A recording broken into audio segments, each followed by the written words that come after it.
In 1542, Spanish explorer Francisco de Orellana became the first European to navigate the Amazon River.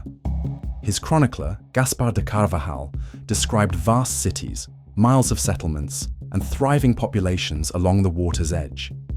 Villages with well-built houses, roads, and plazas. Yet, a century later, Pedro Teixeira sailed the same river and found only dense jungle, with no trace of the bustling societies Orellana had reported. For generations, Orellana's reports were dismissed as fantasy. But modern LiDAR technology has now uncovered the remains of ancient cities, lending weight to those early chronicles. How did 100 years erase those thriving civilizations?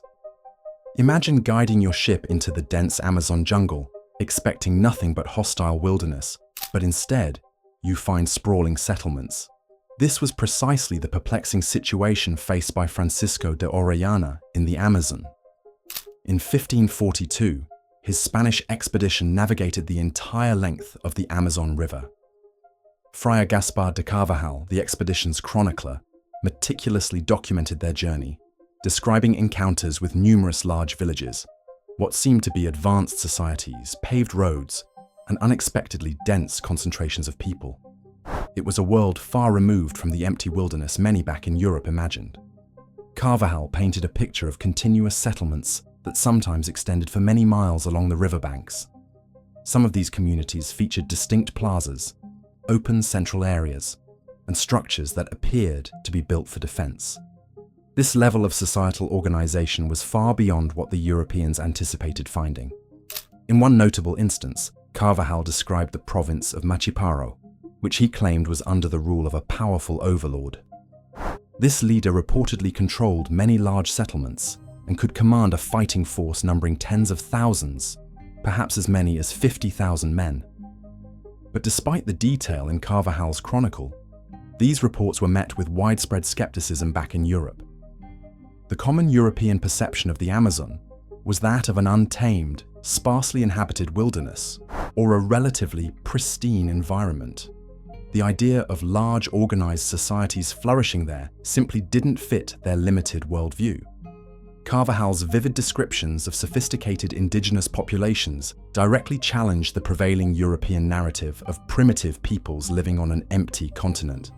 Because these accounts were so contrary to existing beliefs, they were often dismissed, even lumped together with stories of El Dorado and other mythical fairy tales.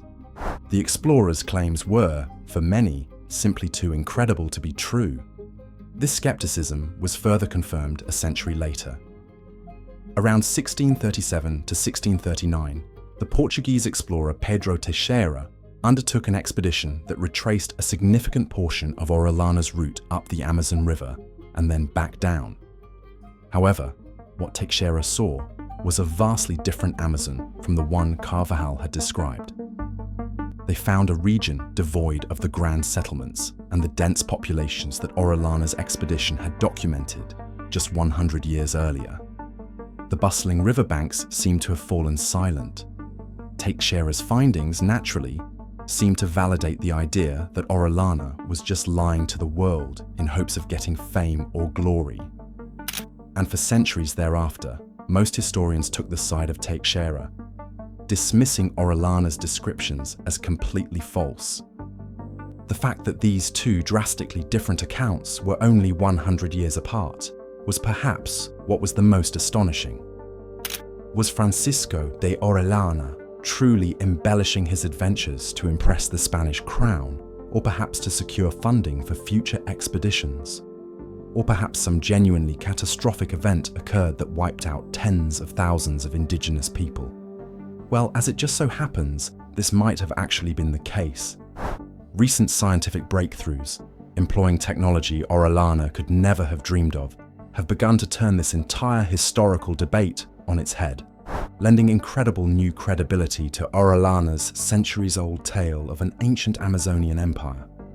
Pretty mind-blowing, right? If discoveries like this fascinate you, go ahead and subscribe to our channel so you never miss the next hidden civilization we uncover. For a long time, the debate about whether large civilizations existed in the Amazon remained stuck. Traditional archaeological methods, which often involve digging and sifting through soil, faced enormous challenges in the dense, rapidly changing rainforest. The sheer logistical difficulty of excavating under a thick canopy, where the environment quickly reclaims any clearing, meant that finding widespread evidence was incredibly slow and often inconclusive. The breakthrough came with LiDAR. This remote sensing method sends out hundreds of thousands of laser pulses towards the ground every single second. By precisely measuring the time it takes for each laser pulse to bounce off a surface and return to the sensor, LiDAR can build up an incredibly detailed three-dimensional map of the terrain. Crucially, these laser pulses can penetrate the dense forest canopy, with some beams reaching the forest floor. This allows scientists to effectively see through the vegetation, revealing subtle earthworks, ancient mounds, and otherwise invisible infrastructure that have been hidden for centuries. Recent LiDAR surveys using this technology have uncovered astonishing evidence. In Bolivia, studies have revealed the complexity of the Casarabi culture, which was active from around 500 to 1400 CE. LiDAR data shows monumental platform mounds, extensive systems of canals for water management, and raised causeways connecting different parts of their settlements. The scale of some of these constructions is comparable to medieval towns in Europe. The city of Kotoka covers about half a square mile and features rings of moats and ramparts, suggesting defensive structures. Lundivar, another major center, is even larger, spanning 1.2 square miles, and it too was encircled by protective moats and ramparts. Radiating out from these centers were numerous causeways, like spokes on a wheel, connecting them to suburban settlements, some several miles away. But this sort of stuff isn't happening just in Bolivia. Over in Ecuador's Upano Valley, researchers using LiDAR have identified over 6,000 earthen platforms, numerous plazas, and remarkably, a system of straight roads, with some of these routes extending for up to 25 kilometers. The platforms are thought to have been residential, with standard ones measuring about 40 by 40 meters, likely supporting extended family homes. Field boundaries are also visible, suggesting an agricultural society that cultivated crops like maize, beans, and sweet potatoes. But how did these civilizations manage to sustain such large populations in the Amazon's notoriously nutrient-poor soils? This very challenge had long been one of the main arguments against the possibility of large, settled societies in the region. The key to their agricultural success, and thus their ability to support complex societies, was found in something called terra preta, which translates to Amazonian black earth. But this isn't naturally occurring soil. Terra preta is incredibly fertile, dark earth, rich in charcoal, pottery shards, and organic matter, and had been intentionally created by indigenous populations. They enriched the typically poor Amazonian soil by adding these materials, effectively transforming large patches of the rainforest into highly productive, sustainable agricultural lands. A massive food production system capable of supporting thriving populations. Yet despite all this ingenuity, the bustling world Orellana documented vanished in about a century. How could advanced civilizations disappear so fast? While the rainforest reclaimed structures over time, the speed of this collapse suggested more than natural decay. The real primary factor was something quite sad: European diseases.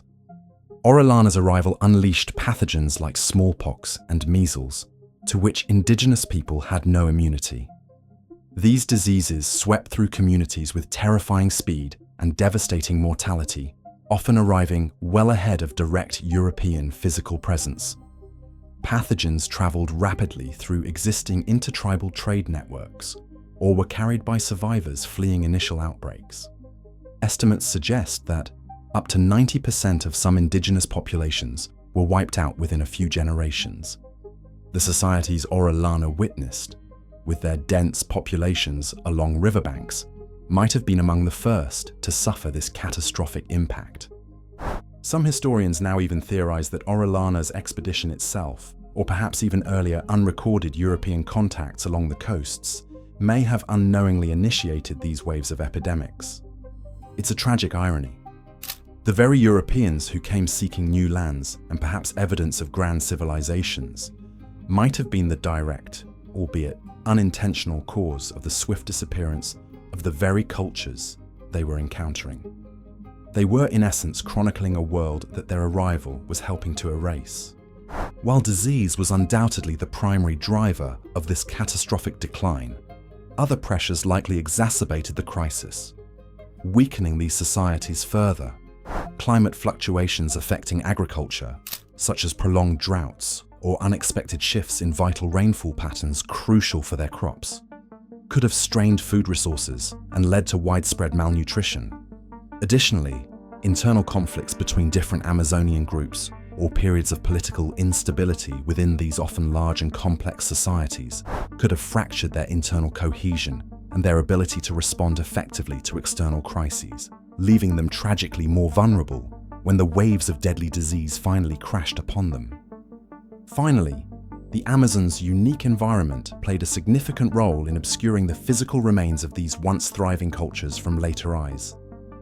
The rapid decomposition of organic materials in the humid tropical environment meant that structures predominantly made of wood, palm thatch, and earth, the common building materials, would decay and disintegrate relatively quickly once settlements were abandoned and maintenance ceased. Far from untouched wilderness, the Amazon was a mosaic of engineered landscapes, home to millions. Generations of people shaped rivers, soils, and forests, building complex societies that thrived in a challenging environment.